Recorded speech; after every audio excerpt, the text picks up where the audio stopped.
Hi, welcome to our channel where we share the most intriguing stories. When I bought 6 quiet acres to build my dream home, I thought I was leaving the madness behind. No rules, no neighbors, just peace. Then came the letters, the lies, the fake maps, followed by trespassers in HOA vests. They wanted my pond. What they got was war. When I first bought the property, I thought I was finally done with people telling me what I could or couldn't do on my own damn land. 6 acres, private, quiet, no HOA. It was supposed to be the perfect slice of Missouri to raise my daughter on the weekends, invite friends for cookouts, fish a little, maybe even die here someday. I cleared that land with my own 2 hands. Hauled out rusted tractor parts, busted up half-collapsed fencing, dredged the pond myself with rented machinery and stubbornness. I designed the house, poured the concrete, bolted the beams. Every inch of it was mine. So you can imagine my reaction when I got a letter telling me I wasn't allowed to use my own pond after 6 p.m. It came in a plain white envelope with a Clearbrook Shores HOA logo printed at the top. That stylized wave and sun emblem I had learned to side-eye the moment I moved in. I wasn't part of their HOA. My parcel bordered the neighborhood, but I'd bought it in a tax auction fair and square. The legal boundaries were clear as day, but the letter didn't come from the county. It wasn't from code enforcement or the sheriff. No, it was from the Welcome Committee, as they called themselves, and it read like a warning dressed up in politeness. Dear Mr. Harlow, it started. As a friendly reminder to maintain peace and harmony within our shared environment, we ask that any use of the pond and surrounding areas adjacent to Clearbrook Shores be limited to the hours of 6 a.m. to 6 p.m. as per our community guidelines. That little phrase, our community guidelines, sent a jolt of red through my brain. I reread it 3 times to make sure I wasn't missing something they weren't requesting. They were expecting compliance. I didn't respond. I figured they must have made a clerical mistake. Thought my property was part of their grid. Happens. I'd dealt with bureaucrats before. But a week later, I hosted a small gathering, just family and 2 of my co-workers. We set up some folding chairs by the dock, lit a small fire pit, and sipped beers as the sun went down. Nothing loud, nothing wild. Country music playing low from a Bluetooth speaker. It was barely 7:15 when the lights hit us. 3 people in reflective vests came traipsing down the gravel access path, all puffed up with authority. They had headlamps, radios, and one of them, a bald guy with a clipboard, was filming us with his phone. Evening, I said, standing up slowly. Can I help you? The clipboard guy didn't even bother introducing himself. We're HOA security, he said like that meant something. You're in violation of after-hours pond use per Clearbrook Shores noise mitigation ordinance. I laughed out loud. Not a chuckle, a full involuntary laugh that I had to bend over from. You think you can cite me on my own property? I asked. Son, this is private land. I'm not in your HOA. You've got no authority here. The woman beside him, blonde bob, oversized flashlight, stepped forward. Sir, we've received multiple complaints about activity on this pond after hours. We're documenting for escalation. Document this, I muttered and pulled out my phone. I wasn't about to argue. I called the sheriff's department right there in front of them and reported 3 individuals trespassing on private land at dusk. The clipboard guy stopped filming and gave the other 2 a quick nod. They backed off like roaches when the light comes on and scurried up the hill before the deputy even had time to answer my call. I didn't sleep well that night. I kept thinking about those vests, those flashlights, that smug sense of entitlement, and the way they'd backed off. Not panicked, but calculating, like they'd done it before and would do it again. The next morning, I dug through my documents. Deed, parcel map, tax sale certificate. Everything was in order. I owned every inch up to the old iron fence line. No easement, no shared access. No pond covenant, whatever the hell that would even mean. That's when I decided to install security cameras. Not because I was scared. I've lived through worse than HOA nonsense. But because something about the whole thing felt slippery. Like I was being sized up for something I couldn't quite see yet. And if they came back, I wanted footage. I mounted 3 cameras that weekend. 1 by the dock, 1 facing the back trail, and 1 up near the gate. Motion activated. Night vision. Cloud storage. If these clowns were going to start something, I wanted receipts, and I had a feeling they would. The next letter wasn't nearly as polite. It came in a stiff brown envelope with a bold red stamp reading Notice of Violation. Tucked inside was a 3-page document listing an infraction that I had supposedly committed, complete with time-stamped photos of me and my guests sitting by. The pond. The offense: disturbance of community tranquility and unauthorized use of restricted water access outside approved timeframes. The fine? $480.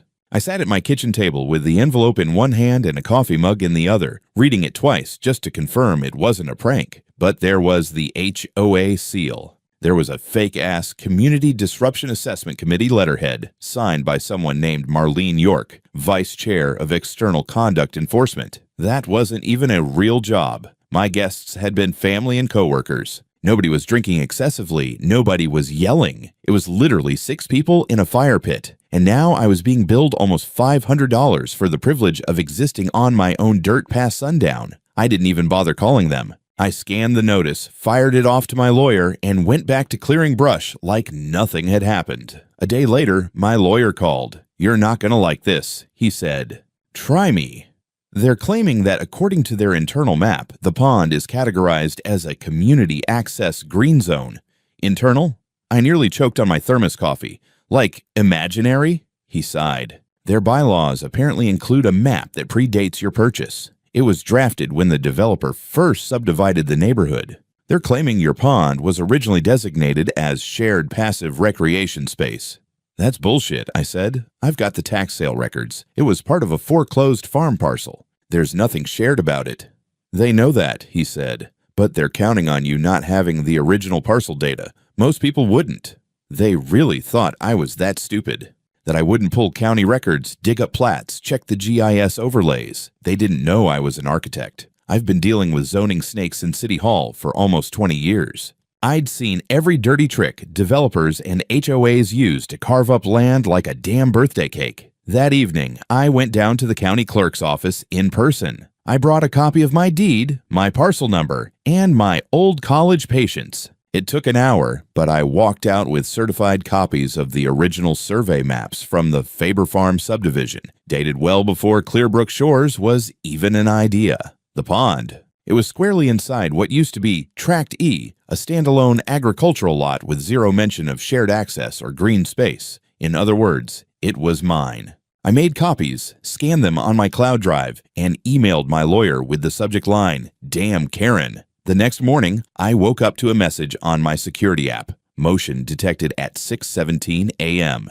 3 figures in HOA vests again, standing just outside the fence line near the pond. One was holding a clipboard. Another had a laser measurer. The third was holding a phone filming my dock like they were about to list it on Zillow. I didn't go outside this time. I just watched from my porch as they loitered around for a few minutes, scribbled something down, and disappeared up the trail. 10 minutes later, a truck drove past the gate, paused, and then kept moving. Paranoid. Maybe, but I've been around long enough to know when someone's collecting intel for something bigger. These weren't just busybodies. This was a campaign. Later that day, the county GIS site updated. I don't check it religiously, but this time I was curious. Sure enough, in the community map overlay, the pond was now shaded light green. No legend, no reference. Just changed. I called the county mapping department. A young guy answered, probably just trying to pay rent and survive the workday. "Hey, I'm looking at parcel E 14B, I said. "Just wondering when that green shading was added. Wasn't there last week." One sec," he said. I heard him clicking, then a pause. "Oh, yeah. That came in from a third-party submission. HOA supplied map layers. They do that sometimes when they update their records. And that just goes through, without county review. Well, it's conditional, I guess?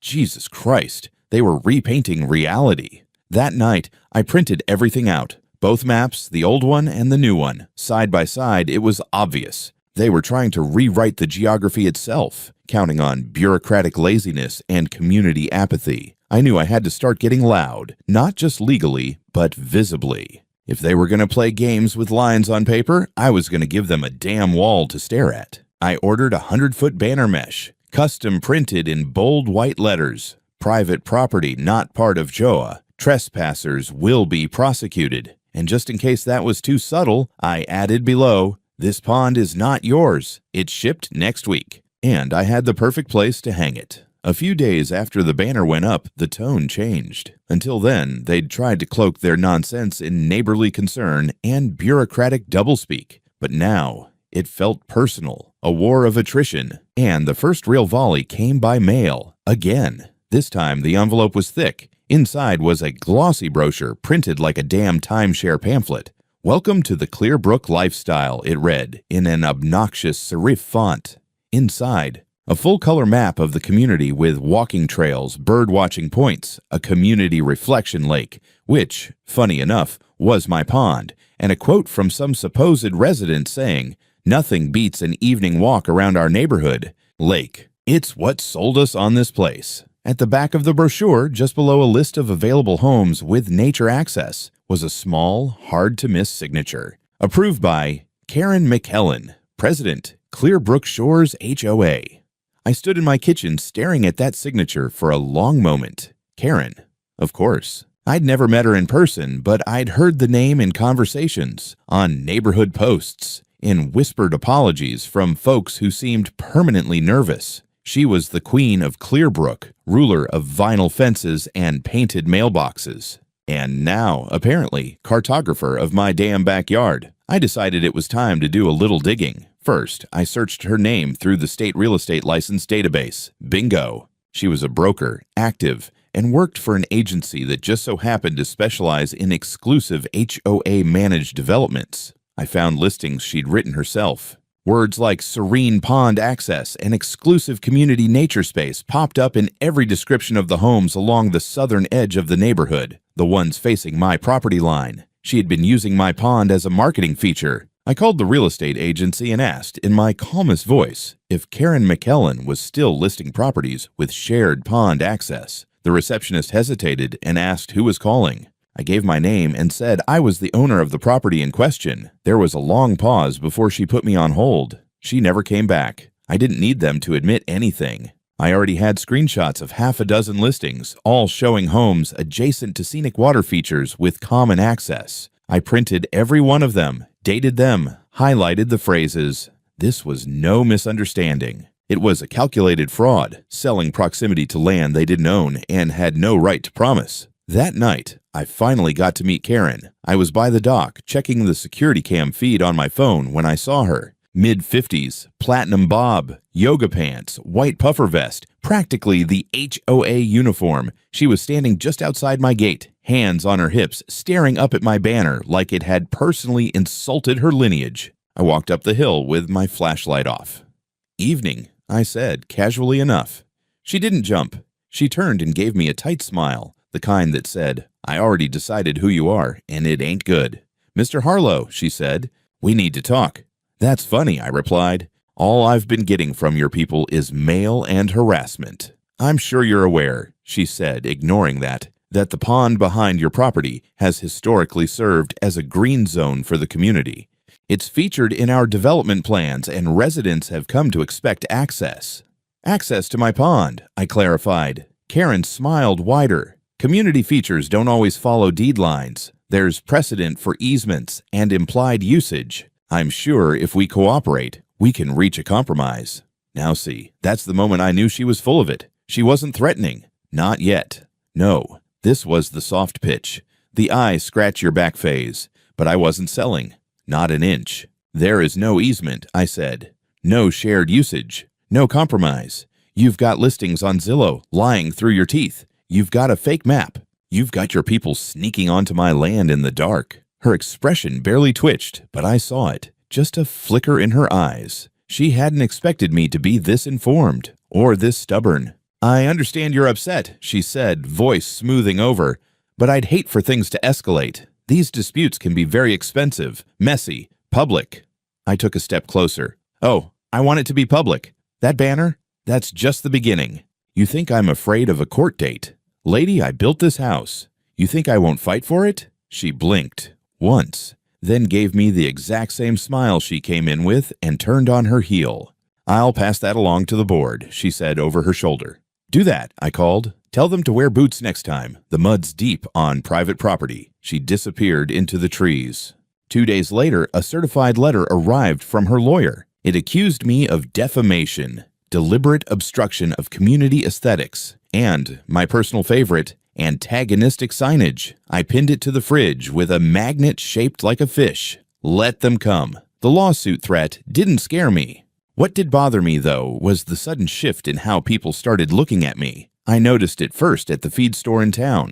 I'd been picking up some pond treatment supplies, and the clerk, a kid I'd chatted with plenty of times before, seemed weirdly stiff. Wouldn't meet my eyes. Barely spoke. Then I noticed the flyer taped to the corkboard near the door. It was a photocopy of a Facebook post. No names, no HOA branding, just a blurry image of my dock and fire pit taken at dusk. Above it, in bold marker, "Some people think they own nature. What about our children? What about our community?"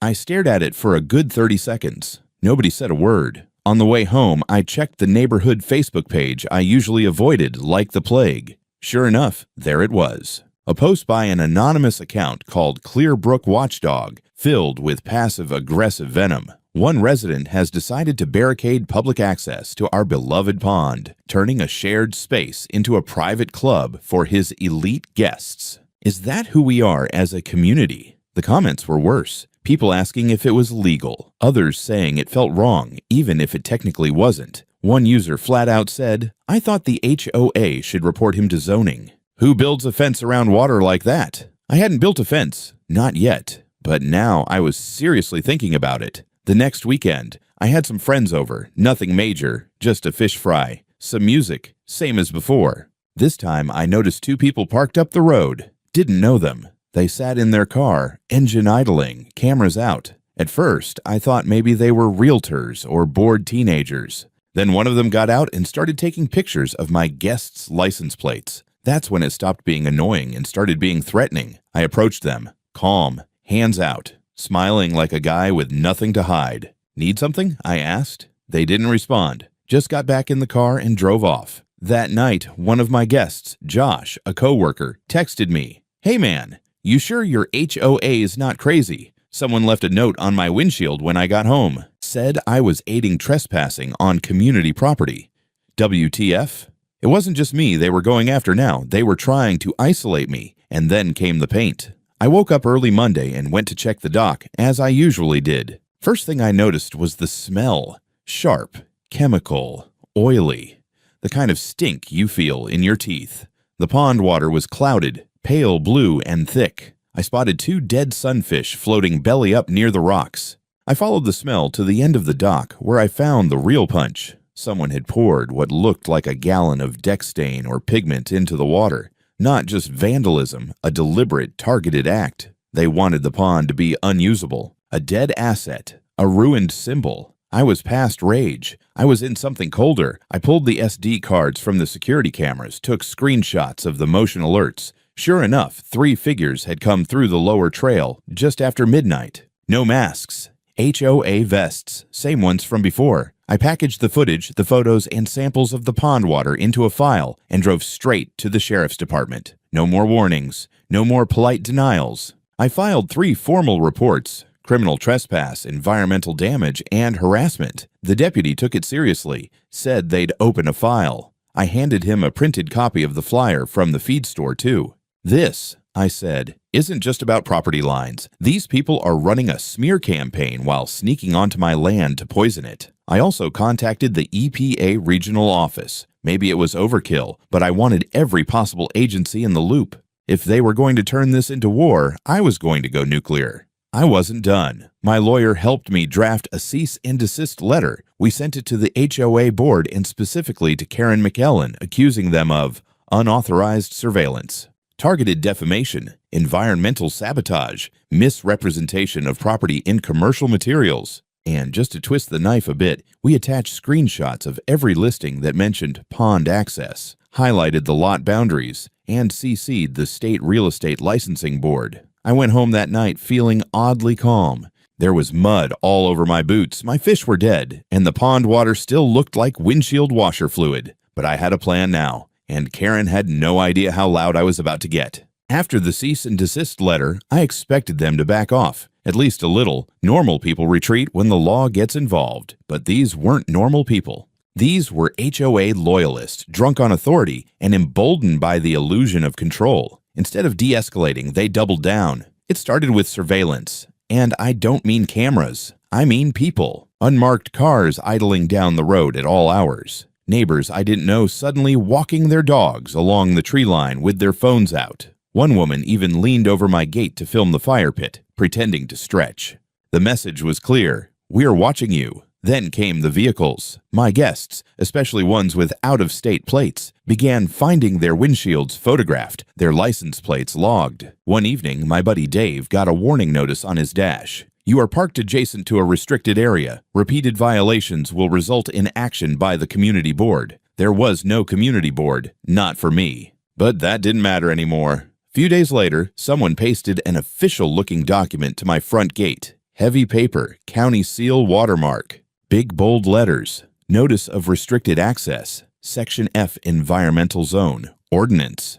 It looked real, like something issued by a state agency, except there was no such ordinance. I checked the municipal code, county site, even called the zoning department to confirm. Yeah, the clerk said, we've been getting calls about that. It's fake. Whoever made it had gone to some effort, matching font, seals, even a forged signature from a county official. It was a scare tactic, psychological warfare, designed to make guests hesitate, make me question what was real. But I wasn't questioning. I was documenting. I forwarded everything to my lawyer and the sheriff. Then I installed more cameras, hidden ones this time, and set up an automatic cloud dump every night. The next night, around 2 a.m., 3 people entered my property through the South Trail. I caught them on night vision, clear as day. They wore dark clothes but had reflective HOA armbands. One carried what looked like a small bucket. The next morning, the fish feeder had been pried open and filled with gravel. They weren't just trespassing, they were actively sabotaging my systems. That's when I lost my patience. I drove straight to the county recorder's office. I wanted a full copy of every parcel document ever filed on my land, going back to the subdivision phase, just in case there was some obscure clause or buried restriction they were trying to exploit. The clerk, a guy named Danny, printed the digital records and handed me a file folder. Don't get many folks digging back to the original developer plats, he said with a nervous smile. I flipped through the copies looking for anything suspicious. And then I found it.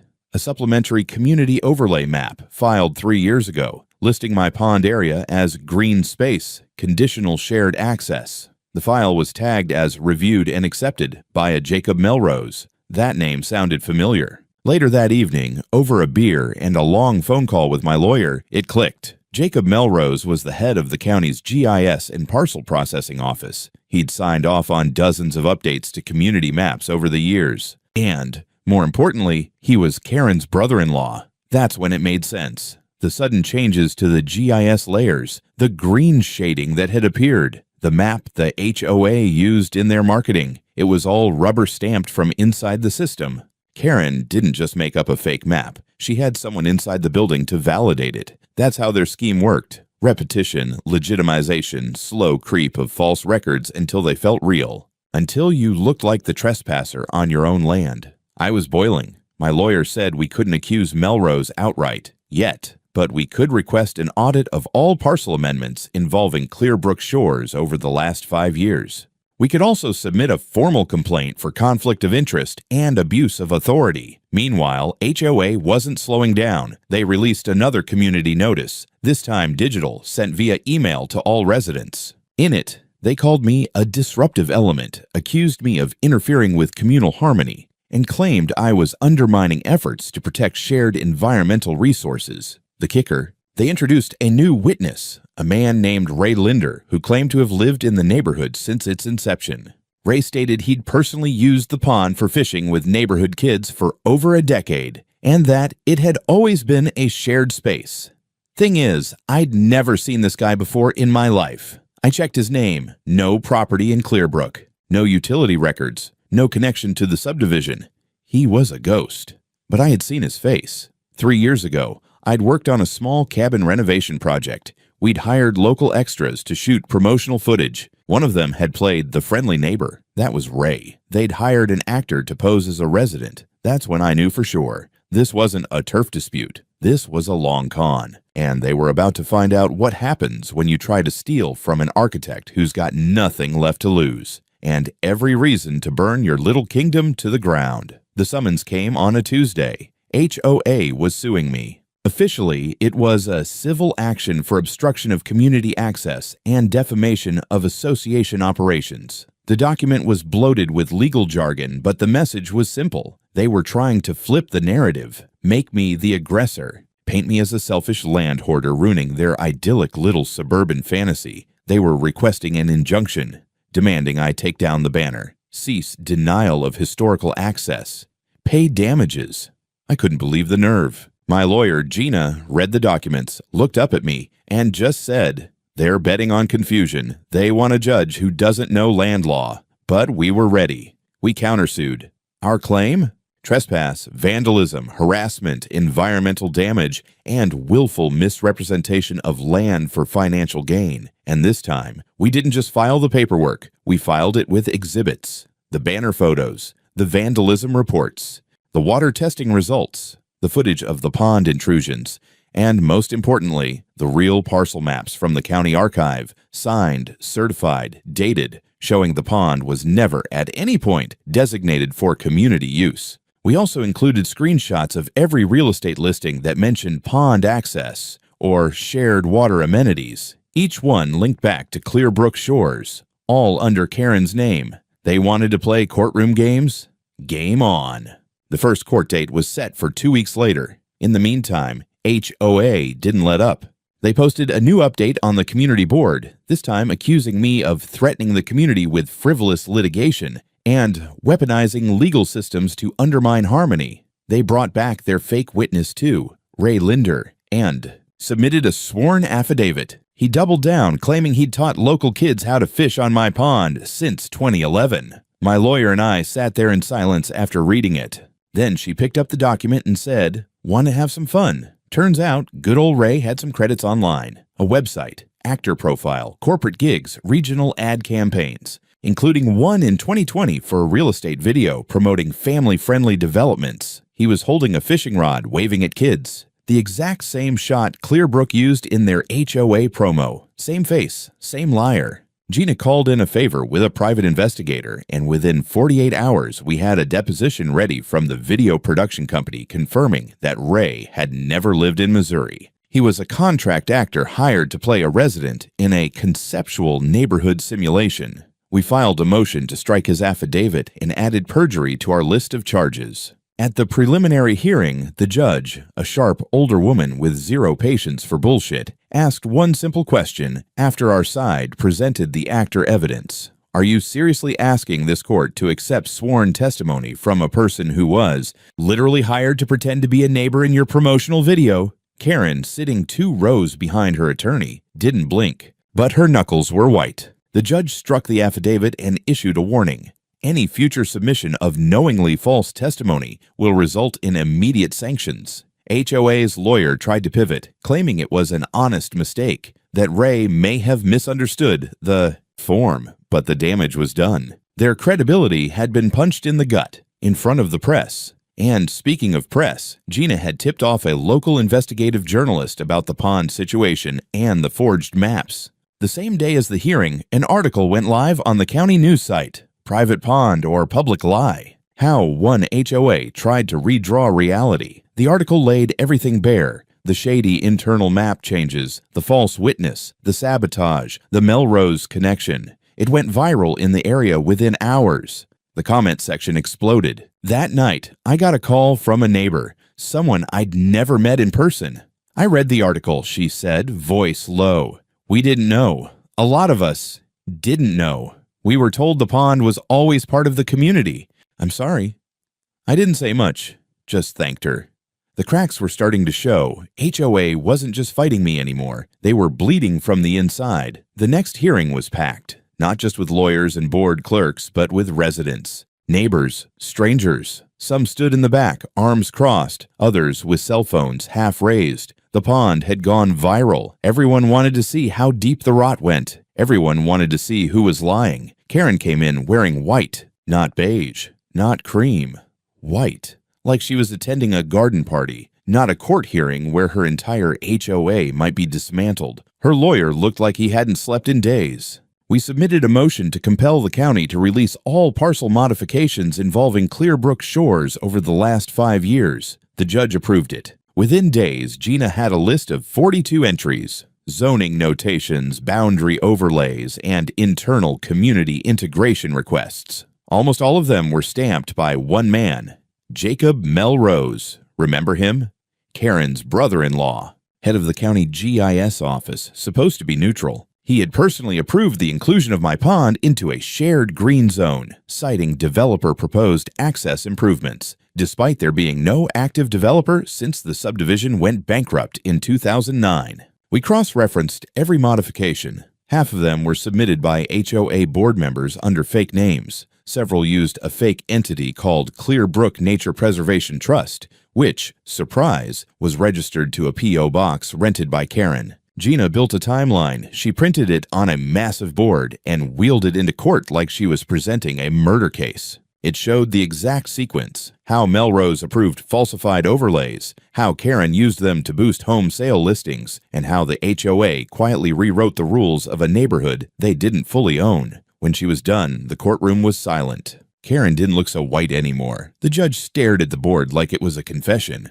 Then came the final blow, a statement from a whistleblower, a junior staffer from the recorder's office, who anonymously submitted an affidavit stating that Melrose had personally instructed him to suppress challenges to the Clearbrook maps and flag all requests from Parcel E 14B for manual review, my property. They were actively sabotaging my filings. This wasn't just HOA overreach. It was corruption. The judge ordered a preliminary injunction against the HOA.